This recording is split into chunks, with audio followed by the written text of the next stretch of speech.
Okay, Guan, I'm going to try to see if I can show you exactly how this works. You basically want to take the snake,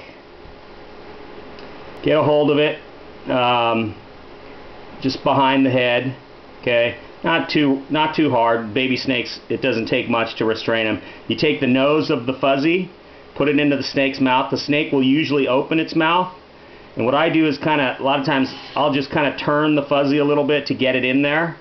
And then you want to real gently try to place the snake down. And a lot of times they'll actually start to eat on their own. Sometimes you'll need to try it a couple times. And sometimes, you know, it'll go on the very first shot. Okay, you can tell this snake, I hope you can see it in the video, this snake is actually the first time it's actually starting to take it down. So it just kind of depends. I think that your snake, since it's already fed a few times, just kind of getting the food back onto the throat will probably it'll probably take it on its own fairly easily.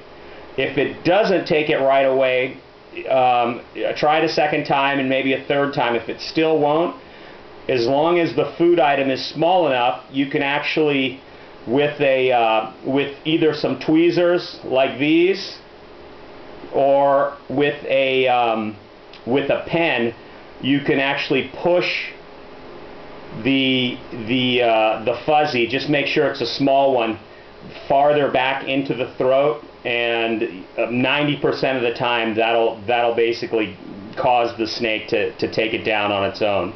Occasionally, maybe 1 out of 10 every 10 times, they won't take it on its own, so I'll actually have to push the food a little bit farther down into the throat. And if I have to do that, I'll use a really small food item, like a little mouse that's just starting to get hair. So, you know, kind of a pinky to fuzzy size mouse.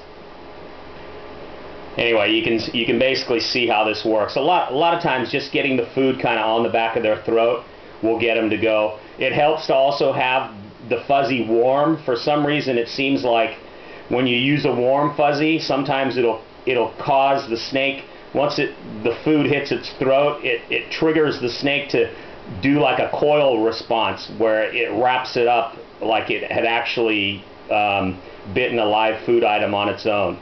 I'm not sure why. I don't know if just the heat of it is just more naturalistic and they think it's more real or something.